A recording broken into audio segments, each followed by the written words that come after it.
Bienvenue à tous en direct sur Public Sénat. Voici les titres du 22h ce soir.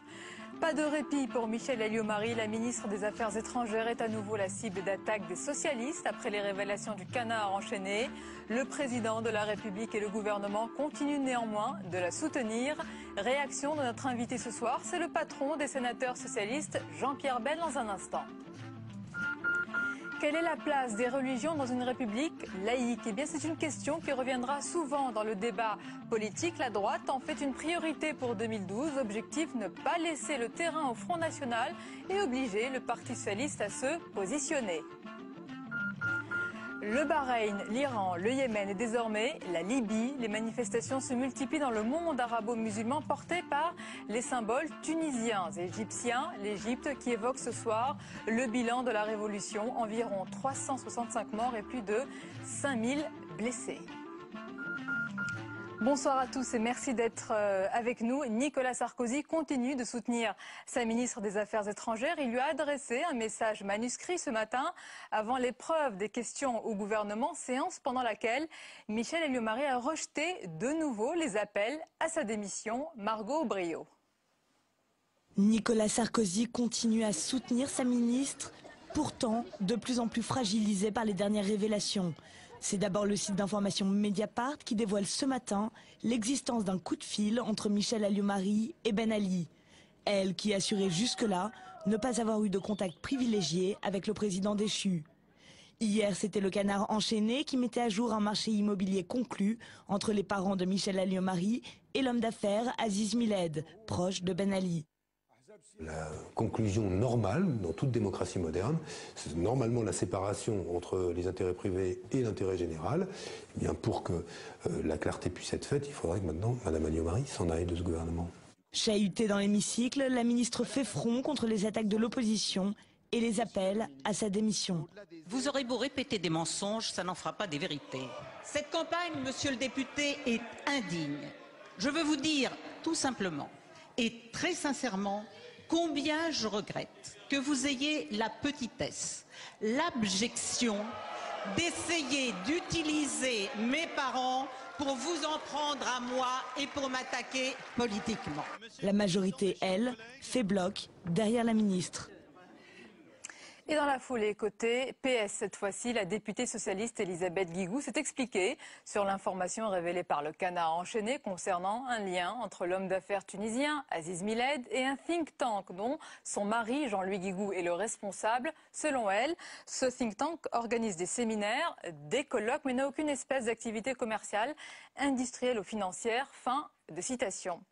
Dans l'actualité également, Martine Aubry qui a du mal à parler logement, à peine arrivée à Clamart pour évoquer les logements sociaux, eh bien elle a été assaillie de questions sur Michèle Alliot-Marie. Difficile rentrée pour la première secrétaire du PS après son périple sénégalais. Jérôme Rabier. Martine Aubry revient sur le terrain national et ne veut parler que de logement social. Mais après les révélations du canard enchaîné et de Mediapart sur Michèle Alliot-Marie, la première secrétaire n'a pas pu éviter de répondre sur la polémique. Tous les soirs, les Français se disent ça y est, on a touché le fond et tous les matins, on apprend de nouvelles révélations, des conflits d'intérêts, des turpitudes de certains ministres. Il faut prendre des sanctions, il faut arrêter ces pratiques, il faut retrouver la République. Alors que Dominique Strauss-Kahn arrive ce week-end à Paris, Martine Aubry ne veut pas dire si elle rencontrera le patron du FMI et rival potentiel dans la course aux primaires. Ses seules attaques visent le chef de l'État. C'est une façon, je dirais, de gouverner la France qui est insupportable aux Français. C'est de l'injustice et c'est aussi de la brutalité, de la violence. Et moi je dis au président de la République, pour le reste du quinquennat que vous avez à faire, je vous demande de reprendre véritablement la force de votre fonction, de reprendre la hauteur de la mission qui est la vôtre. En s'affichant aux côtés d'un autre leader du parti en la personne de Bertrand Delanoë, Martine Aubry joue la carte du collectif et ne veut parler que du projet socialiste. Un discours de première secrétaire qu'elle ne compte pas encore abandonner pour celui de candidate aux primaires. C'est un rapport sénatorial en défaveur d'Éric Woerth qui pointe, je cite, le bricolage du ministère du Budget dans la vente de l'hippodrome de Compiègne dans l'Oise. Tous les détails avec Aurélien Romano. C'est un rapport de plus contre Éric Woerth dans l'affaire de la vente de l'hippodrome de Compiègne.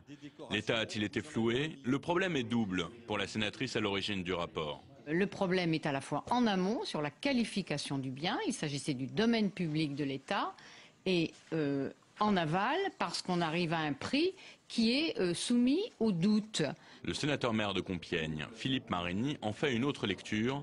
Pour lui, l'État n'a pas du tout été floué, bien au contraire. Le prix de 2,5 millions pratiqué à l'égard d'une association sans but lucratif est un prix tout à fait vraisemblable. Un prix vraisemblable qui équivaut à 5 € du mètre carré. Éric Woerth a autorisé en mars 2010 la vente de 57 hectares de la forêt domaniale de Compiègne à la Société des Courses qui gère l'hippodrome occupant cette parcelle. Une vente jugée impossible en 2003 par Hervé Guémard, alors ministre de l'Agriculture. C'est le Canard enchaîné qui a révélé cette affaire pendant la polémique Woerth-Bettencourt en juillet 2010. Depuis, une instruction a été ouverte pour abus d'autorité, complicité de prise illégale d'intérêt, trafic d'influence et recel. Elle sera traitée par le tribunal de grande instance de Paris. De son côté, la Cour de justice de la République a ouvert une enquête pour prise illégale d'intérêt, une enquête que ce rapport sénatorial veut éclairer.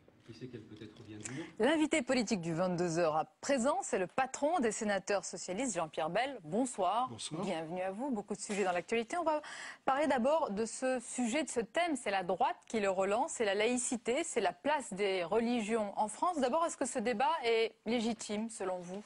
Il est légitime de s'interroger toujours sur la laïcité, surtout sur le respect de nos grands principes.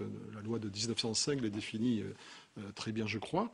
Par contre, je suis souvent inquiet lorsque la droite s'empare de ce sujet pour l'instrumentaliser et nous allons être très vigilants dans les jours à venir. Pourtant, la droite dit qu'il faut en parler pour couper l'herbe sous le pied du Front National. Vous n'êtes pas d'accord ? C'est un peu ce qu'on peut penser en courant derrière certains thèmes développés par le Front National. On essaye de poser question à nouveau sur le problème de la laïcité, la question de la laïcité qui pour nous est vraiment un talisman, c'est des valeurs extrêmement fortes, essentielles, et je crois que dans les semaines à venir, nous aurons des débats si le président de la République ou la droite reprennent le débat comme ils l'avaient amorcé il y a quelques semaines. Ils ont déjà commencé. Un sujet important, par exemple, qui concerne la construction et le financement des mosquées. Est-ce que vous êtes d'accord avec Éric Besson, qui propose ce matin, sans toucher bien sûr à la loi 1905, de favoriser ce financement en encouragement des fondations ?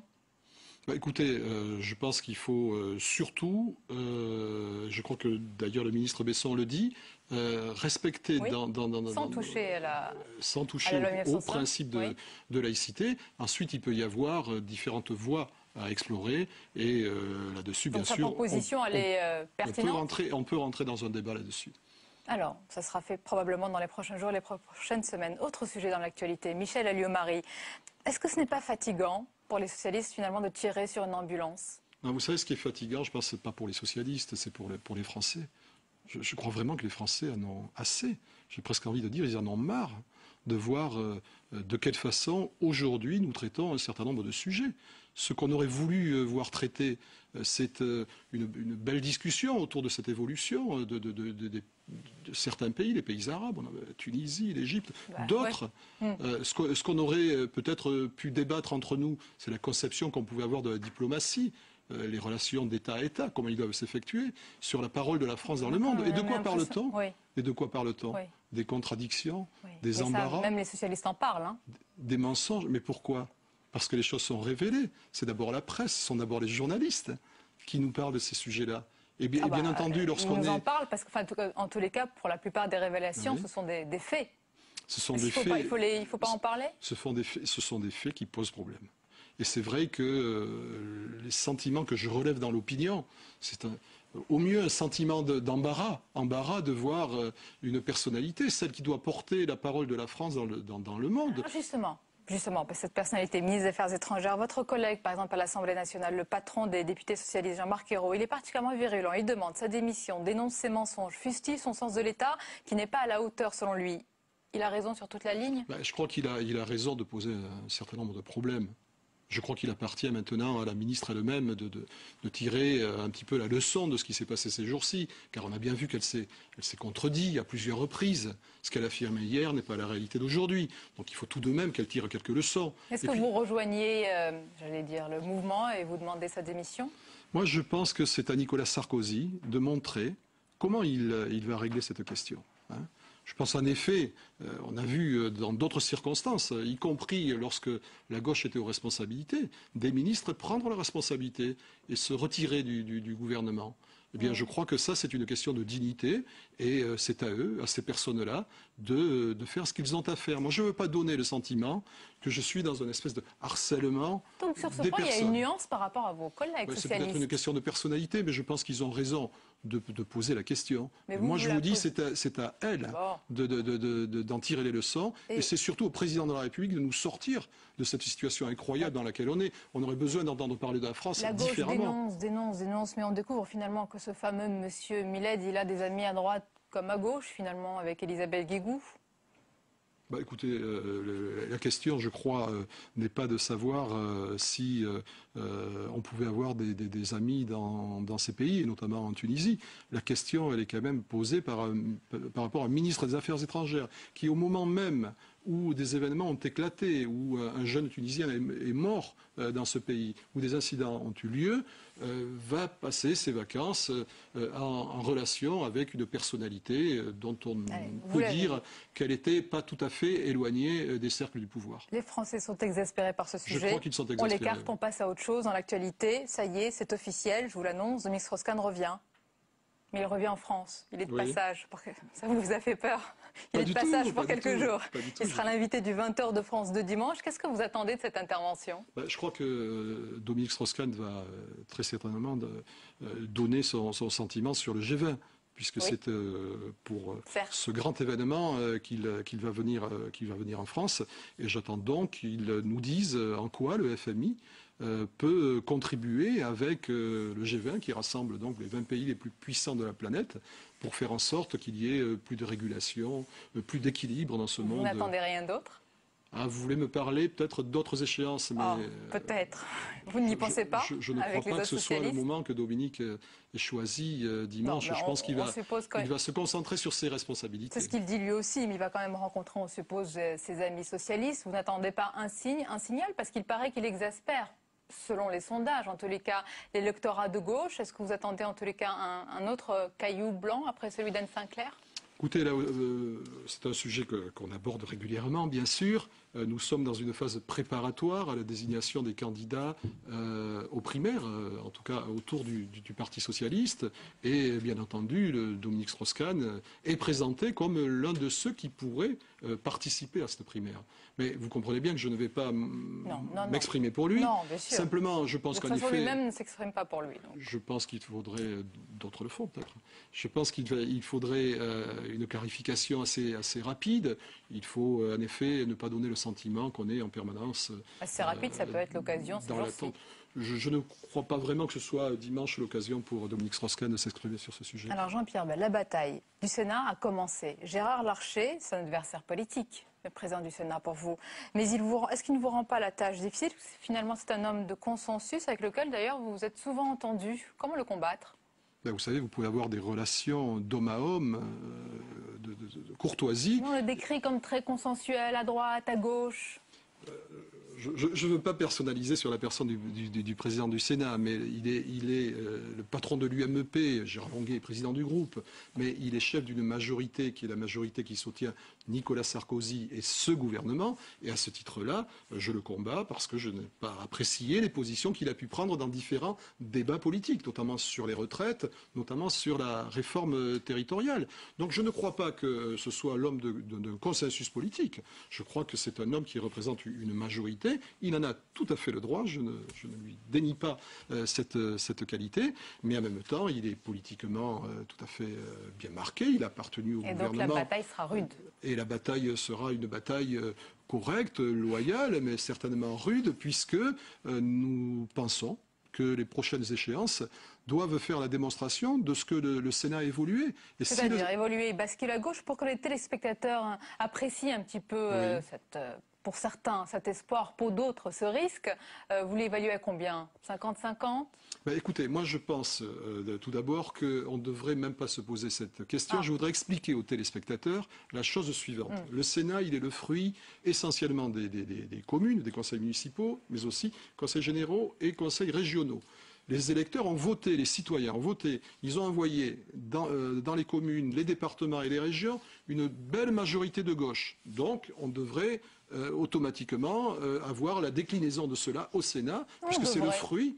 On devrait, si on était dans une démocratie qui a des règles de transparence que l'on puisse comprendre. Et comment expliquer que dans ce pays, il y a une assemblée, un pilier essentiel de notre démocratie parlementaire, le Sénat, il y a l'Assemblée nationale et le Sénat. Eh bien, lui, le Sénat, il est dévolu ad vitam aeternam à la droite. Et la gauche ne peut en aucun cas espérer le conquérir. Non, je pense que là, il y a un véritable enjeu et un enjeu de légitimité aussi pour le Sénat. Merci Jean-Pierre Bel d'avoir été notre invité ce soir. La suite du journal, tout de suite, tout ce qui vous a échappé dans le reste de l'actualité, c'est le tour de l'info. Il est préparé ce soir par Patrick Jean-Pierre.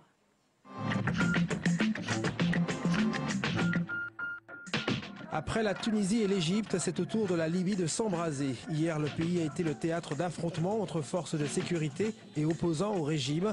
On parle de 2 morts et d'une quarantaine de blessés. Et demain jeudi, une autre journée de colère est prévue. En Iran, le pouvoir a annoncé une manifestation de haine vendredi contre les chefs de l'opposition Mirhossein Moussavi et Mehdi Karoubi. Enfin, à Bahreïn, des milliers de personnes se sont rassemblées à Manama pour réclamer des réformes dans ce petit royaume du Golfe où l'opposition chiite a appelé à une véritable monarchie constitutionnelle. Et l'on reparle de l'extension de la déchéance de nationalité. Le Sénat l'avait rejetée, mais l'Assemblée nationale vient de la rétablir. Il s'agit de destituer les personnes coupables de crimes envers les représentants de l'État de la nationalité française. Cette mesure, souhaitée par Nicolas Sarkozy en juillet dernier, avait été incluse dans le projet de loi sur l'immigration. Elle concerne uniquement les personnes naturalisées depuis moins de 10 ans.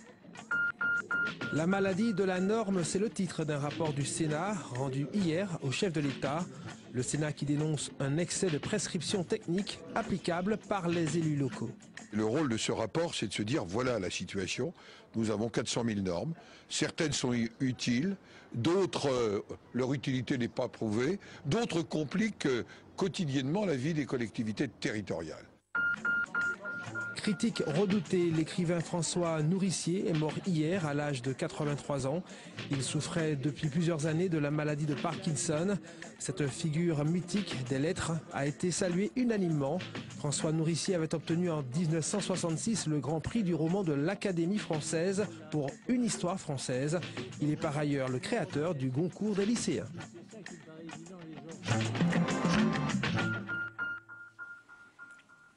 La chronique économique, c'est avec Jean-Louis Gombaud. Bonsoir Jean-Louis. Bonsoir Sonia. Nous allons parler ensemble ce soir des banques qui se portent décidément comme un charme. C'est le cas de la Société Générale, dont le marché salue d'ailleurs les très bons résultats. Jean-Louis, comment on peut expliquer que les banques se portent déjà si bien ? Alors pour l'instant, on a simplement les résultats de la Générale qui ont été publiés ce matin. 3,9 milliards de résultats nets, une multiplication par 6 par rapport à l'année précédente. Demain, on aura BNP Paribas, 8 milliards d'euros également de résultats nets, une augmentation de 40% par rapport à l'année précédente. Puis viendront la semaine prochaine le Crédit Agricole et Natixis, qui eux nous présenteront sans doute des résultats nets autour chacune d'1,5 milliard. Alors comment on peut expliquer cela ? Il y a plusieurs raisons. Si je peux m'exprimer ainsi, d'abord, elles ont beaucoup nettoyé leurs fonds propres. Donc, ce qui apparaît comme quelque chose d'un peu logique, beaucoup de produits toxiques qui ont été effectivement expulsés des bilans. Et puis la situation économique, c'est quand même bien redressée, puisque nous avons eu une récession l'année précédente. Cette fois-là, on a eu une croissance d'1,5% qui nous a été donnée hier. Et ça, c'est plutôt quand même bon pour les banques. Et puis, la reprise de l'immobilier aussi, qui a regagné en 2010. Et puis, enfin, quand même quelque chose qui est peu souvent évoqué, le fait que les banques ont eu accès, grâce à la Banque Centrale Européenne, à des taux d'intérêt très faibles. Et elles n'ont pas répercuté cette baisse des taux d'intérêt de la BCE sur leurs clients. Et donc, ainsi, elles ont pu reconstituer leur marge. Tout ceci fait qu'effectivement, les banques françaises, et ce n'est pas le cas simplement que des banques françaises, c'est aussi à l'échelle internationale, ont l'air de sortir du trou. Et ce qui nous intéresse, Jean-Louis, est-ce que ça veut dire qu'elles vont faire redémarrer la redistribution des crédits pour les entreprises, mais aussi pour les particuliers ? Alors ça, c'est ce qu'on leur demande effectivement pratiquement tous les jours. Regardons les chiffres. L'année dernière, les crédits des banques ont augmenté de l'ordre de 4%. Si vous enlevez l'inflation, ça fait à peu près 2,5%. La croissance de l'économie était de 1,5%. Donc grosso modo, elles ont plutôt joué le jeu puisqu'elles sont allées plus vite que la croissance économique. Mais on n'est pas du tout dans les rythmes d'avant-crise où on avait des augmentations de crédit de l'ordre de 8 à 10% par an. Est-ce qu'on peut espérer qu'avec ces résultats, les banques, les prochaines années et l'année prochaine vont encore plus augmenter leur crédit? D'abord, pour qu'elles augmentent leur crédit, il faut qu'il y ait de la demande. Il faut donc que la croissance soit là. Alors, ce n'est pas sûr qu'il y aurait cette demande. Mais d'autre part, il n'est pas sûr aussi que les banques répondent présent systématiquement, pour plusieurs raisons. La première, c'est que l'environnement financier n'est pas encore totalement éclairci. Il n'est pas vrai qu'on a résolu toute cette question de ce qu'on a appelé les dettes souveraines, sur lesquelles nous revenons souvent ici. Or, les banques françaises auraient à peu près de l'ordre de 470 milliards d'euros de dettes souveraines dont on ne sait pas si elles seront assurées pour leur ensemble. Ensuite, pour éviter la reproduction de ces crises, au mois de juillet dernier, les banques centrales du monde entier ont dit qu'elles allaient imposer des normes beaucoup plus restrictives aux banques pour assurer leur sécurité. Autrement dit, elles vont devoir constituer des réserves plus importantes pour être plus solides. Si elles doivent constituer des réserves plus importantes pour être plus solides, ce sera d'autant de retirer dans la distribution de crédit à l'économie. Autrement dit, il ne faut pas espérer que les banques, dans les prochains mois, voire les 2 ou 3 prochaines années, augmentent de manière très significative la distribution de crédit à l'économie. On va rester sur les taux que nous connaissons actuellement. Bon, bah tant pis, mais merci. Déjà, Jean-Louis, merci beaucoup. La dernière page du 22h à présent, et je vous en parlais tout à l'heure, la laïcité et la place des religions revient dans le débat politique. On en parle dans un instant avec notre invité, c'est Dounia Bouzar. Mais d'abord, se focus sur l'un des points importants de ce débat, c'est le financement de la construction des mosquées, tout en respectant la loi 1905. Regardez ce reportage à Épinay-sur-Seine de Fabrice Cunet. Officiellement, le bâtiment est un centre culturel associatif, mais une grande partie est consacrée à la pratique du culte musulman. Coût de l'opération, 2,8 millions d'euros à la charge de la ville. Le maire d'Épinay-sur-Seine reconnaît flirter avec la légalité. Question d'interprétation de la loi de 1905 sur la laïcité. C'est toujours un casse-tête de dire qu'est-ce que l'on fait, qu'est-ce que l'on peut apporter à nos concitoyens. Ça peut passer effectivement par des subventions de locaux, par des mises à disposition de locaux via des bails amphithéotiques ou tout simplement un bail qui permet, je dirais, à telle ou telle association de gérer des locaux qui seraient propriété de la commune. Propriétaire du bâtiment, la mairie en a choisi l'occupant. Un arbitraire qui fait débat au sein de la communauté musulmane. Un arbitraire qui montre aussi une des limites du texte de 1905. L'intention est bonne. Le souci, c'est qu'au-delà de ça, le maire se donne ensuite le droit de venir s'ingérer directement dans le culte, c'est-à-dire de décider pour nous qui doit nous gérer. Donc, en l'occurrence, ici, il a demandé à la Mosquée de Paris de venir nous gérer ici à Épinay. Et ça lui donne aussi le droit de nous dire derrière qui nous devions également prier. En attendant, inauguré il y a plus d'un an, le bâtiment a dû être fermé plusieurs semaines. Si le bras de fer continue autour de sa gouvernance, tous s'accordent sur un point.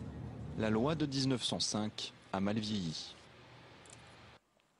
La laïcité, débat à venir en 2012, mais on en parle dès ce soir avec notre invitée Dounia Bouzar. Bonsoir, bienvenue à vous. Vous êtes anthropologue, vous êtes fondatrice du Centre de recherche Culte et Culture Consulting et vous êtes l'auteur de ce livre Laïcité, mode d'emploi, le voici. Alors Dounia Bouzar, d'abord, est-ce que le fait que ce débat revienne dans l'actualité et surtout pour 2012, est-ce que ça vous étonne ?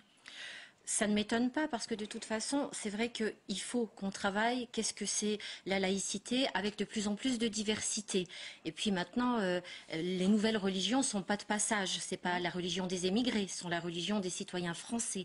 La France est leur pays, donc il y a une réorganisation. Ce qui est mauvais, c'est que ce soit un objet politique. C'est-à-dire, c'est un débat citoyen. Certes, l'islam ne doit pas être un objet politique parce que sinon, évidemment, ça va fausser le débat. Pourquoi vous pensez que c'est mauvais, d'ailleurs, pour la droite comme pour la gauche, s'ils se saisissent de ce débat, peut-être que c'est aussi pour apporter des solutions? Alors, si c'est pour apporter des solutions et des solutions pour que tous les citoyens vivent ensemble, on est vraiment tous très heureux. Le problème, c'est qu'il ne faut pas, au contraire, diviser les citoyens en leur faisant croire qu'il y a des gens très différents, qui ne pourraient pas évoluer et dont il faudrait qu'ils abandonnent la religion pour être des vrais Français. Donc, si ce n'est pas diviser pour mieux régner, on est tous d'accord pour en débattre. Alors, et ce débat se focalise apparemment, en tous les cas, sur l'islam et sur la place de l'islam en France. C'est un débat légitime sur cette religion ? Ce qui est certain, c'est que quand on fait l'état des lieux, moi je l'ai fait avant ces précédents ouvrages, j'ai publié 2 états des lieux chez Albin Michel, on remarque que ce soit en entreprise ou que ce soit de la part des élus ou des institutions, quand il s'agit de l'islam, ils n'appliquent pas les mêmes critères que si c'était d'autres types de religions, de revendications religieuses. C'est-à-dire qu'ils sont déstabilisés quand c'est l'islam parce qu'ils ne savent pas où mettre le curseur. Ils ne savent pas ce qui relève de l'islam, de la liberté de culte, garantie par la République, et ce qui relève du radicalisme, du dysfonctionnement. Donc il y a toute une quantité d'amalgames qui amènent des dysfonctionnements sur le terrain, pas que de la discrimination, aussi du laxisme, les 2 extrêmes. Peut-être qu'il devrait lire ce livre, Laïcité, mode d'emploi. Tout à l'heure, on avait le socialiste Jean-Pierre Bel qui était sur notre plateau. Il nous parlait évidemment de la laïcité qui est un grand thème, j'allais dire idéologique de la gauche. Mais est-ce que vraiment la gauche s'en sort avec ce thème aujourd'hui? Je crois que très sincèrement, les élus de manière générale ne s'en sortent pas. Moi, je leur reproche souvent de valider la définition des radicaux quand ils parlent de l'islam sans le faire exprès et finalement de renforcer le pouvoir des radicaux. Donc je crois qu'il y a un vrai travail à faire avec des principes simples. Est-ce que la revendication religieuse amène une segmentation des citoyens ou est-ce qu'au contraire ça nous emmène à nous inclure les uns les autres et à continuer à partager des projets communs? Et c'est vrai qu'il y a des critères simples qui sont aussi dans le Code du travail et la question qu'on doit se poser aussi en France, parce qu'on a quand même cette culture très forte qui n'est pas du tout communautariste, qui est d'obliger les enfants à transpirer ensemble depuis l'école maternelle. Et avec cette culture-là, au lieu d'imposer des normes issues de notre histoire, on pourrait quand même chercher le plus petit dénominateur commun et faire une vraie laïcité universelle. Alors depuis tout à l'heure, on parle de l'islam. Est-ce que vous parlez de l'islam de France? Et si oui, quelle est votre définition de l'islam de France? Oui, je parle de l'islam de France, moi, parce que je pense qu'en France, justement, comme on a grandi depuis l'école maternelle avec d'autres enfants qui ont une autre vision du monde. Vous pensez que la nouvelle génération, sur ce point-là, est différente? Bien sûr, elle a appris à dire je. C'est plus le clan qui décide ce que l'islam dit. C'est je vérifie ce que mon texte dit, je me réapproprie. Surtout si je suis une femme, que j'ai bac+5 et que c'est moi qui vais chercher les textes. Je fais la part des choses entre les traditions machistes et puis finalement le texte. Et je me rends compte que c'est beaucoup des produits historiques et que finalement je peux comprendre mon Coran autrement et me mélanger avec des gens qui ne croient pas en Dieu et en trouver une richesse. La nouvelle génération est de culture française. Cessons de mélanger la culture et la religion. Et on a une première génération qui émerge de culture française, de confession musulmane. Laissons-les se définir, laissons-leur définir ce qu'ils comprennent de leur Coran d'une nouvelle façon. Dounia Bouzar, la laïcité, mode d'emploi, on va beaucoup en parler cette année, puis l'année prochaine pour 2012, ce sera quand même dans le débat politique. Merci beaucoup d'avoir été notre invité. C'est la fin de cette édition. Je vous en rappelle l'un des principaux titres, puisque le Bahreïn, l'Iran, le Yémen et désormais la Libye ce soir, eh bien, les manifestations se multiplient un petit peu partout dans le monde arabo-musulman porté par les symboles tunisiens et égyptiens. L'Égypte qui évoque pour la première fois ce soir le bilan officiel selon le ministère de la Révolution, environ 365 morts et plus de 5000 blessés. Merci beaucoup de nous avoir suivis. Restez avec nous sur Public Sénat. Tout de suite, c'est votre émission politique, preuve par 3. L'invité, c'est François Rebsamen. Belle soirée à vous.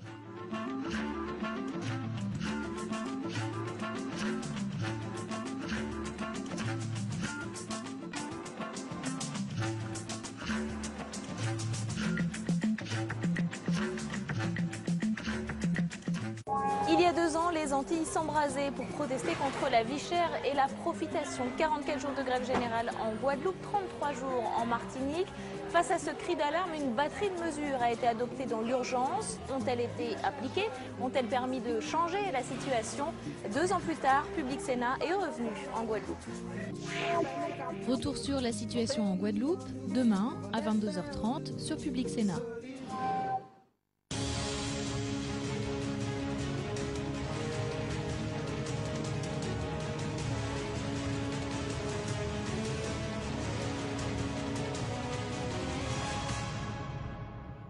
Invité de preuve par 3, François Rebsamen, le sénateur maire socialiste de Dijon. Bonsoir. Merci d'être avec nous. Vous avez de grandes ambitions pour votre parti, bien sûr, pas seulement en 2012, mais dès cette année, en 2011, où vous voyez la gauche devenir majoritaire au Sénat. C'est possible. Possible. C'est possible. votre probabilité? D'après vos derniers calculs, il paraît que vous faites des calculs très précis. Il y a tellement de facteurs qui entrent en ligne de compte, je dirais une chance sur deux. Ce qui est déjà bien. D'accord. Bon, on en reparlera au cours de cette émission. 3 parties, évidemment. Dans un instant, quelques questions d'actualité avec vous. Et puis François Dorcival, de Valeurs Actuelles et du Figaro Magazine, nous rejoindra pour aborder la question de la sécurité. Pouvez-vous, vous seul, François Rebsamen, contredire ce reproche d'angélisme qui est souvent adressé au Parti socialiste sur ces questions? Et puis Perrine Tarnaud de Public Sénat sera là pour le dernier quart d'heure, pour des questions plus personnelles. Et puis on fera connaissance avec le François Rebsamen des débuts, hein, le militant à moustache. On verra ça. Bien avant votre arrivée à la tête d'une ville réputée bourgeoise où vous avez été brillamment réélu. La gauche demande donc la démission de Michel Alliot-Marie qui, au Conseil des ministres, a reçu un mot de soutien, apprend-on, de Nicolas Sarkozy. Est-ce que vous jugez le chef de l'État trop faible, incapable de virer? C'est la question que je me pose. Vous me la posez, mais c'est la question que je me pose aussi, parce qu'il avait promis une République irréprochable, et on a plutôt la République des intouchables pour le moment. On a effectivement une ministre qui est en grande difficulté, non pas pour des raisons politiques, mais parce qu'elle s'est enferrée dans des mensonges successifs, que cette affaire continue en permanence. Je ne suis pas sûr que le président de la République soit très heureux de cela. On peut faire passer les messages qu'on veut en disant qu'il a fait passer des messages, mais c'est pas bien. C'est l'image de la France qui est dégradée. Elle est ministre des Affaires étrangères. Bref, je pense qu'effectivement, le mieux serait qu'elle démissionne. Le mieux serait qu'elle démissionne. Au moins, il y aurait une fois, puisqu'on parlait de sécurité, au moins il y aurait une fois une sanction, et le mieux, ce serait qu'elle le fasse elle-même. Alors elle dénonce en retour l'abjection du Parti socialiste. Écoutez, vous l'avez entendu? Oui, moi j'ai pas l'habitude de demander démission de ministre. Hein. Vraiment, je suis plutôt quelqu'un de modéré. Mais là, tous les jours, je pense que ça nuit à notre pays. On n'a pas besoin de cela. Et cette image n'est pas bonne pour la vie publique. Alors, le mélange des affaires publiques-privées, c'est jamais bon. Voilà. Alors vous dites que l'image de la France est dégradée, cette diplomatie également entamée. Mais celui de l'international socialiste, hein, que cite toujours Michel Alliot-Marie, l'international socialiste qui a gardé dans ses rangs jusqu'au bout Ben Ali et même Hosni Moubarak, du moins son parti. C'est vrai, c'est vrai. Et, la France, enfin le Parti socialiste français a demandé plusieurs fois leur exclusion, il le demande encore. C'est une machine vieillotte, l'international socialiste. Elle est composée de partis qui ont le nom de socialisme et qui ne le sont pas. Ah oui, vous dites que l'international socialiste est vieillotte. Oui. Vous pourriez presque dire la même chose peut-être du Parti socialiste, non? Sur certains points. Sur certains points, François Rebsamen. Non, je ne le dirais pas. Non, je ne le dirais pas. Vous n'avez pas jusqu'à demander un changement d'identité du PS, comme a pu le dire Manuel Valls, par exemple. Non. J'ai contribué à moderniser avec d'autres, bien évidemment, la déclaration de principe du Parti socialiste, d'un parti social-démocrate et qui se reconnaît dans des valeurs. Et cette fiche identitaire du Parti socialiste, j'y tiens. En tous les cas, la droite accuse le Parti socialiste d'entretenir la polémique pour masquer son absence de projet, son absence d'idées et de propositions. Est-ce qu'il n'y a pas un peu de vrai? Écoutez,